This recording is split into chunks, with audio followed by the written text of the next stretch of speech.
Баршаңызға сәлем. Бүгін сіздермен үй жағдайында донер дайындайтын боламыз. Видеоны соңына дейін көріңіз. Ендеше бізге лаваш қажет болады. Мен салмасын сиыр етінен жасаймын. Сіздер қалауыңызша тауық етінен жасасаңыз болады.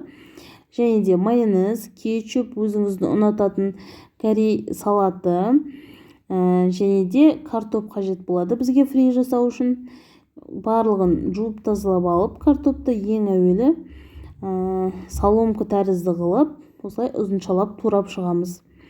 Жақсы кебу үшін, артық судың барлығын алып тастау үшін астына міндетті түрде салфетка, қағаз төсеп, осылай жайып қойыңыз. Одан соң қайнап жатырған майымыздың үстіне жаңағы картоптарымызды салып, қуырып аламыз. Қарап отырыңыздар, тез піседі. Сәл қызарса жеткілікті. Осындай ситаның көмегімен артық майын ала отырып, және де фриді салған кезде ыдысыңыздың астына міндетті түрде қағаз төсеңіз, сол кезде артық майдың барлығы қағазға сіңіп кететін болады. Мінекей, қатты қызартпаңыз, күйіп кетеді. Бар жоғы сәл қызара бастаған кезде алсаңыз болады. Қанша не керектігі жөнінде барлығын төменге видеоның астына жаза кететін боламын. Кіріп қарасаңыз болады.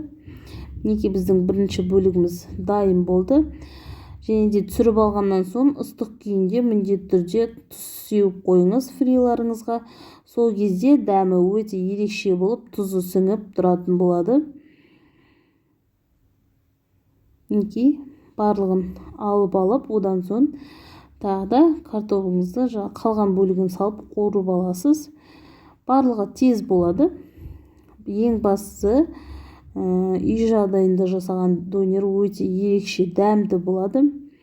Араңызда каналыма тіркелмеген жандар болатын болса, міндетті түрде төмендегі подписаться батырмасын баса кетіңіздер. Сіздерге алдағы уақытта ерекше дәмді рецепттермен бөлісуге уәде беремін. Мінекей, біздің барлық фриіміз дайын болды.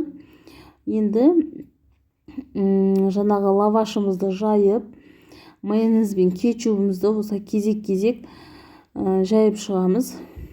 Мен қатты майонезді көп қоспаймын. Мінекей, осылай шетін жайлап бір-бірін кесіп алсаңыз, сол кезде әдемі болып жағылатын болады майонез кетчупыңыз. Ең бірінші мен осылай фриімді салып шығамын. Барлығын жайып, төсеп, жақсылап. Одан соң үстіне сәбізіміз, корейский салатымыздан саламыз. Бұл жерде огурцы, помидор дегендерді қоссаңыз болады. Әрине, ол өз қалауыңызша. Бізге осы вариант көбіне ұнайды. Одан соң жаңағы етімізден саламыз. Етімізден салып, оны да үстіне әдемілеп төсеп шығамыз. Ең соңында мен осылай аздап майонезден бетіне қосып шығамын.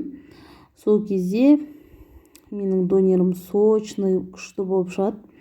Міндетті түрде жасап көріңіз. Одан соң дәл видеодағыдай осылай орап шығасыз.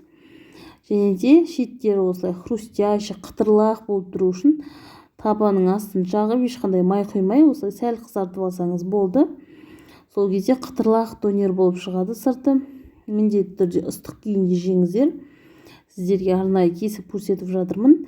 Егер де видео ұнаса, каналыма тіркеліп, лайк басып, комментарий жазуды ұмытпаңыздар. Мінекей, бізде осындай сочный донер шықты. Бастысы үй жағдайында жасалған өте дәмді донер болады. Келесі кездескенше сау болыңыздар.